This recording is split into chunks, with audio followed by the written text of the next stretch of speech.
قالت لي الاولاني ما كانش عاجبه حجابي، قعد معايا شويه حلوين محترمين ويختي يعني كانه فجاه كده تفاجئ ان انا ست محجبه او بنت محجبه.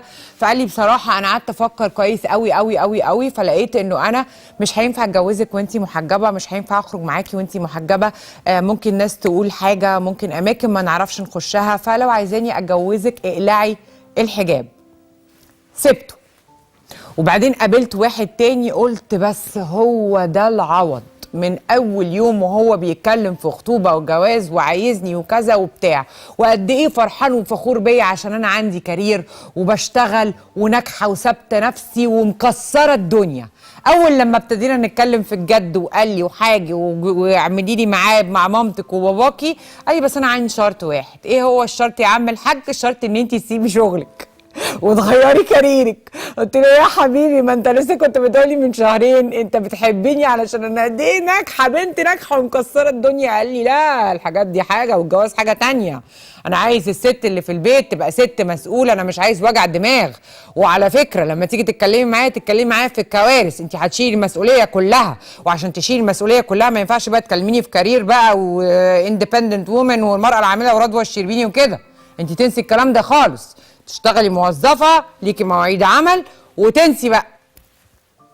قالت لي، قلت لا اكيد مش هو ده، ما هو ده لو عايز يغيرني هو التاني يبقى ما بيحبنيش. قعدت شوية وبعدين قابلت التالت، قلت بس يا رب الحمد لله يا رب هو ده بقى العوض، هنا بقى يجي العوض، خلاص الموضوع انتهى.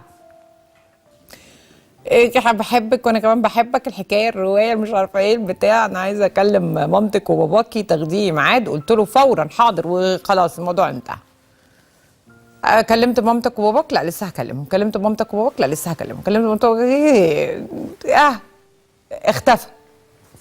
بعد شويه وقت ظهر قال بصراحه انا كلمت مامتي وبابايا في الموضوع، بعدين لقيت بابا بيسالني سؤال غريب كده، فانا توجست خيفه كده وقلت له ايه يا بابا بتقول ايه؟ قال لي انت يا ابني ريدي؟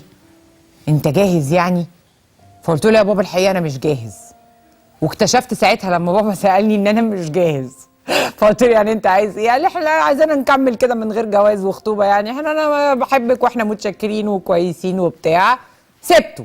غير بقى اللي بيجي بقى ويروح ويختفي، غير بقى اللي بيجي يمسي عليا. فهل بقى في امل ان في نهايه الطريق المظلم الاسود ده الاقي راجل محترم يحبني ويعوزني ويبقى مش عايز يغير في كينونتي، ولا مفيش امل؟ انه يعني احتمال بنسبه ضئيله تبقى امل لسه في اخر انفاسها في العنايه المركزه. انا هقول لك اولا انا بحييكي جدا جدا جدا جدا جدا. ليه؟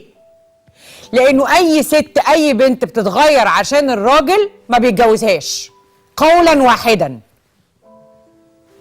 الرجاله ما بيتجوزوش الستات او البنات اللي بيتغيروا عشانهم، بيتسلوا بيهم بس، بيستندلوا معاهم بس في نهايه الحكايه، لكن ما بيتجوزوهمش. فبرافو ان انت ما اتغيرتيش عشان خاطر حد، واللي يستاهل ان انت تتغيري له فعلا في الدنيا، اكتر حد في الدنيا يستاهل ان انت تتغيري له هو انت. ولو هنتكلم على النوع الاخر ان انت تتغيري له فهو ابوكي. وبعد ابوكي جوزك لو بيعاملك بما يرضي الله.